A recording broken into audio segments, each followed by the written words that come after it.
Hey everybody, it's Mattia from Inhalt here again with another Forat 9000 video. Today I'm going to be showing you how you actually sample into the 9000. Now, you have to have 18 pad sampling, and you also have to have the AD converter for this to work. Otherwise, you're going to be stuck with just being able to load 4 sounds.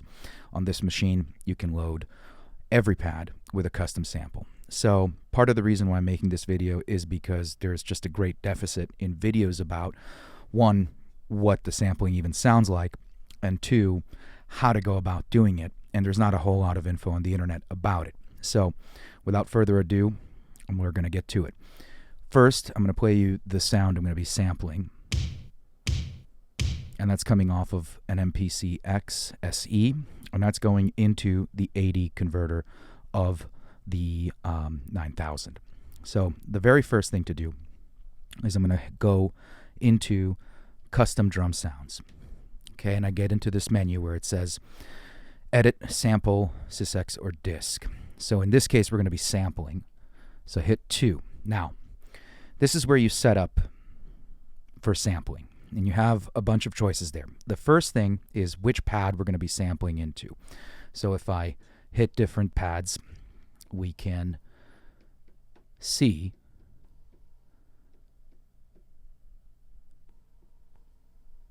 where it's going to go. And I'm going to put it on the congas because the congas also have, on this machine, the analog filter control, which is a true Curtis filter like in the Prophet 5 that's enveloped. So it's a lot like the first 2 channels of the SP1200 where you have discrete control over the filter. Once I've selected the pad that I'm going to go on, over here is where it says custom.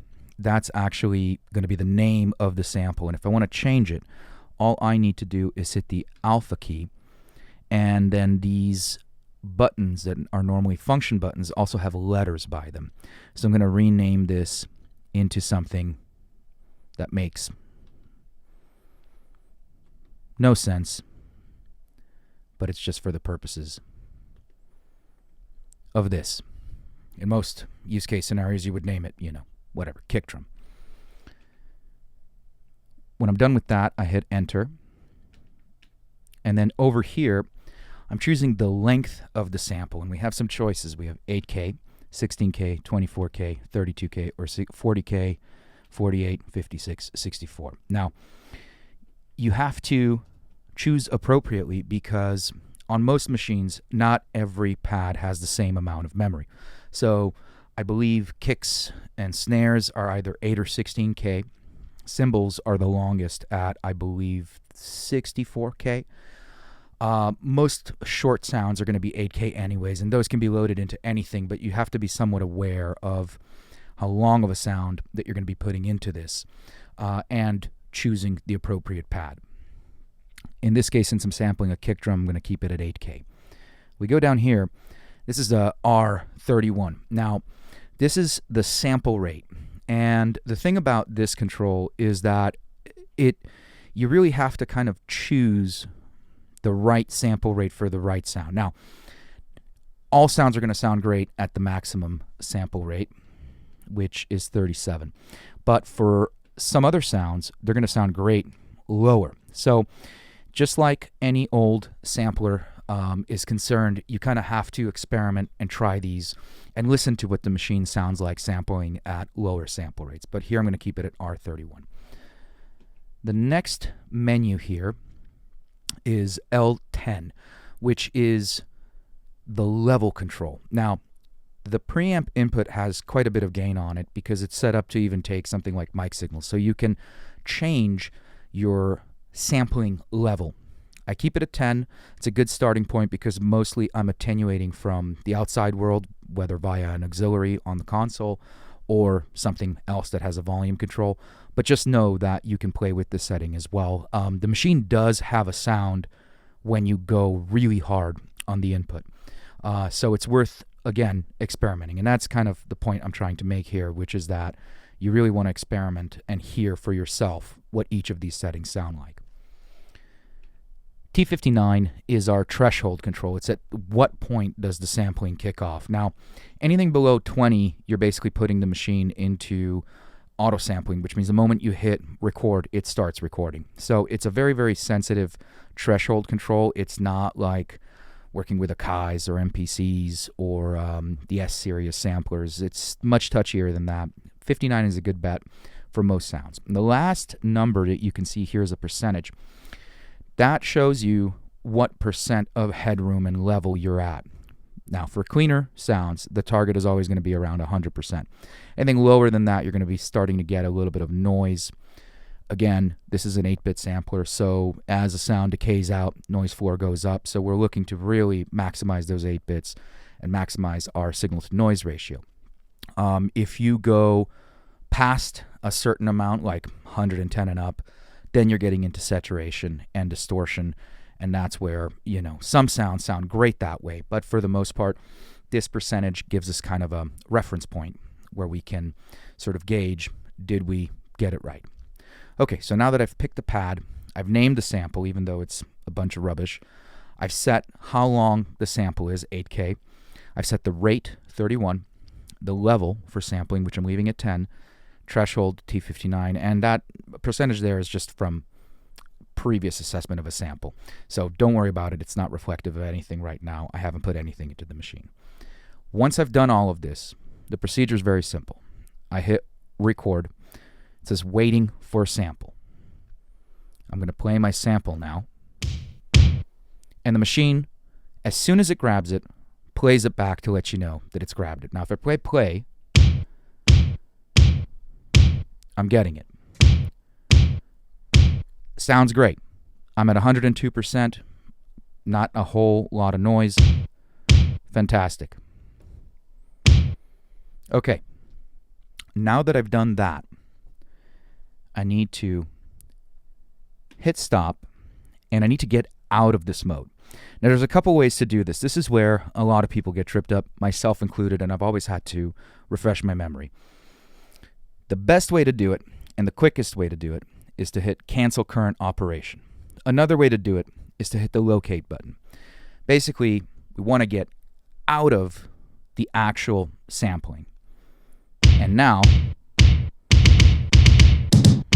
I have that sample here. But as I stated in a previous video, this is just the custom sample. So we're sitting on top of what's actually underneath the EPROM. So the next stage, before we get into actually burning this into this pad, is to do some editing on the sample. For that, we're going to go back to custom sound, but we're going to hit 1 for edit. Now, there it is, CBC, right? That's the sample we recorded. We're going to hit enter. And I have some choices here. Erase, reverse, truncate, fade. Now, I'm going to do fade, but the idea of how I'm going to fade this is the same for any of these functions, whether it's reverse or truncating. I'm going to hit fade 4. It says set parameter, then move over. So here I have a start point and a length. Now, typically, if I max out the values, okay, it'll tell me that's above the limits. Once it does that, it actually takes it to what the maximum value is. So the length right now is start point 0, length 8,160 samples. Now, I'm just looking to grab a little fade at the very end. So here, again, I'm going to max out the value, hit the right arrow, length 0, obviously. So now that I know 8160, that's my maximum, 8000. Now I'm going to hit no here, jump the gun a little bit, go back, edit, enter, fade. Your right arrow is a little bit of an execute function, okay? So the idea is that I'm just kind of going between these two values, but I double pressed it and went further. Start point is 8,000. Length is 160. Now, if I hit the pad is going to play back this, which is perfect because I know that that's what I'm going to be fading. Now that I'm set up, that I've been able to preview what portion of the sample I'm fading, I'm ready to execute this. edit the sample permanently. I hit yes.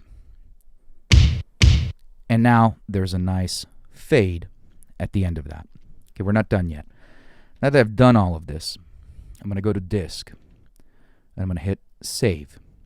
Select the sound.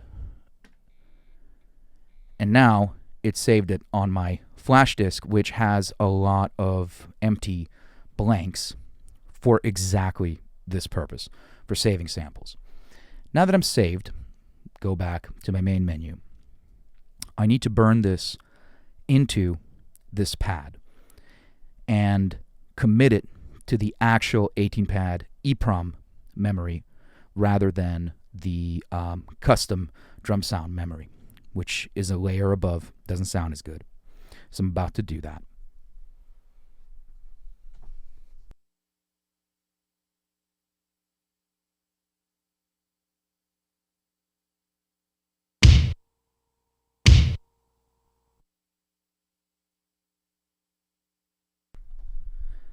Okay, again, I had to hit that twice to burn it in, while I'm holding function 2, because this is a conga card, and that's a dual voice card, as we explained last time.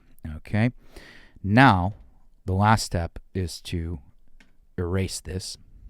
Now that it's erased, see the pitch changes to reflect this tuning setting for the actual voice card, and because it's a conga, we have 2 pitches. Also, really nice, as I mentioned, is that we have an analog filter on here, so I can filter this down.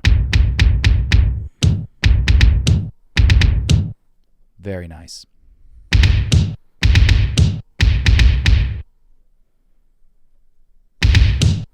And what's great about that is that I can actually use both these pitches in a composition. So if I hit record,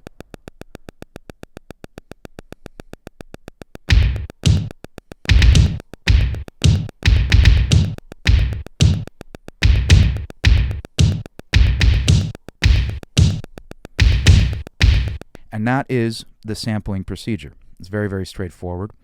And now I'll just run through it one more time, but a little bit quicker without talking about everything, and just sample up a couple other sounds just to show you what this machine sounds like on some other things.